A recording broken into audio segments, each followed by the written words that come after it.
as I show you where I'm at in my kitchen. This is the coffee slash tea. I should say tea slash coffee because we're more tea drinkers around here. These are some fresh tomatoes that I picked on yesterday from my tomato plant. It's still kind of a catch-all type of situation going on. Underneath we have our paper bags and our newspapers. They're good to reuse, or I recycle if it's getting like overfilled. I kind of change this out with the seasons. I keep my ginger candies here as well as like lemon drops, cough drops. There's like a lemon and ginger cough drops there that you can add it in with your tea. Of course, honey.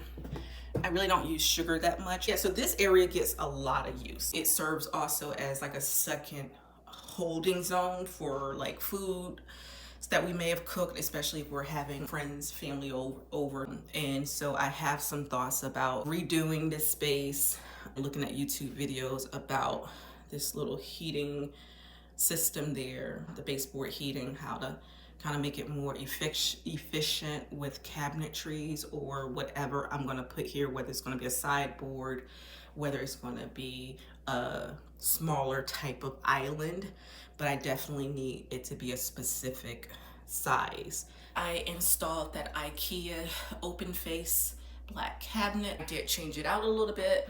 I put in some of my glassware stuff. Most of the stuff up there, you know, I use it holiday. The mason jars, we do use those a lot, whether we are making yogurt parfaits, even there's little recyclable juice jars back there. I think we have 3 of those that we use if we make our own juice, smoothies. Of course, I have my lemon, my bananas, and my potatoes. I do want to make a little hanging of like my onions and my garlic. Little area here, we do have like our chia seeds, my granola, always some packets of oatmeal, and different things for salad. I also stored some of my gardening seeds here that we did not plant this year. And then we have a couple of cookbooks up there. I don't use cookbooks because right now everything is online. It's more, the cookbooks are more aesthetics. Can't find a dishwasher that will actually fit into this little 15-inch space here. Most dishwashers that I've seen are like 18 inches. I really don't want a countertop one. Again, it adds more boxy, closed-in rectangle in this area. So I'm okay with the drying rack right now, you know, until I can find a solution. So, you know, we just try to keep it tidy over here. This is the window, which I also like to display, you know, just little things that I like. I love this particular candle. I just recently purchased that planter there. This was a find at this retail place that sells like name brand, like Anthropologie, at like discounted prices. And so I found this because I've been trying to add in a little green.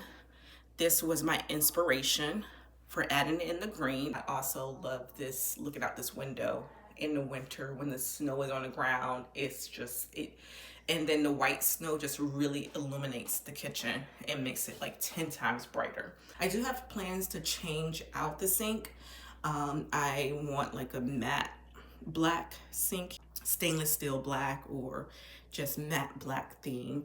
Last couple weeks ago, I went to Big Lots, which is another favorite of mine, and I found these oil and vinegar bottles. I feel like they're a little bit taller than what I would want. For right now, I'm gonna work with it. I found this little black marble tray. Trishan was here this past Friday and he changed out the hood for me and with a nice black one there. And he put in my cooktop. You know, the old cooktop had the knobs here. Over here, I have my cutting boards. Over on this side, typically I had the cutting boards sitting here. I purchased this little lamp. It's supposed to heat up the candle, which it does, and then you're supposed to be able to smell the candle. It heats it up, but I don't really smell it. I'm just trying to see how it fits into my space, whether I want to keep it. It does get obstructed when the knives are here. To keep this out because in the winter especially, I like to grind up or crush cinnamon, nutmeg, other spices. We also keep out salted butter. And then I purchased some new trivets here. These are made out of material, so really thick. I got this from Target. Again, I bought it in the green with that. And then I purchased a new utensil holder from the same brand as my Queen and Honey tea set there.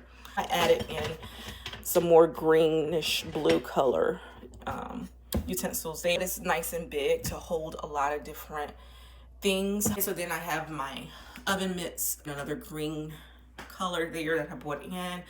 And of course I have my measuring tools here that's nice and tucked away. And that's what I like. Some of this stuff that I have hanging you can't really see when you enter, so especially in this little cooking zone here, I can keep it really nice and tidy, as opposed to here where I might have plates out here, I might have cups out here and different things drying. The oven that I am getting is going to be a little bit shorter. I am planning on make a shelf at the top. He's going to move that electrical unit down, and that's going to be the new home for my cutting board. I don't want to lose the opportunity to have more drawer space, right? Because I could take some of this stuff here, even taking the knives so they're not obstructing things that might be in the corner if the light stays, or I can bring down my spices and have a spice drawer or have a knife drawer, and I can make a little drawer here. Or I was thinking about just getting another piece of wood. I already looked at it on Home Depot website, have the same type of cut, and just boom, make it the same width as these two cabinets here, and then it can look really cohesive. But I hate to lose the opportunity to have a drawer. So my other thought was, why not just make a real drawer here and a faux drawer there? Plan is, once I have the oven in, I am planning on buying the countertops. Okay, so that's gonna be the most exciting part for me. I've been looking at it, measuring my countertops. Once I'm ready to take up the sink, I'll get my electrician back out here, take this out and hook it back up. I'm gonna take out the countertops as well and replace the countertop. Countertops that I'm looking at are gonna be either a laminate or quartz. And I was pricing it out. It might be a good price for me to get quartz. Now, I have been looking at YouTube videos where people have used, vinyl to cover their countertops, and they look really, really great, especially for people who are doing renter friendly. And I was like, okay, I'm gonna do vinyl countertops. And the more I thought about it, I don't have a lot of cutting countertops. All you had to do is just use a cutting board. If you're gonna cut over here, just use a cutting board. If you're gonna cut over there, and the vinyl would be fine. But then I was like, I might as well just get either laminate or quartz. And I priced out the quartz, and it's not too bad. So I was like, I can do quartz countertops, and this whole side of the kitchen will be pretty much done. In the spring, once it started to get a little humid in here, it did start to peel away. I would come home and it was peeled all the way down. I did find some wallpaper glue in my basement that I had used in another project with some wallpaper glue, and the seams have been holding up really well. This area here keeps pulling away. I probably will just cut that. I still have some more stuff to do with that wall. I did get a new light fixture. I opted for one that was a circle because there is a lot of rectangles and boxes in this kitchen, of course. And it's the same reason why I opted for the round handles to kind of soften out the space. I didn't want those long rectangular shaped handles. The last pieces would definitely be curtains or something for my windows, the door window. And then the floor, I have some ideas about the floor. So this is where I'm at.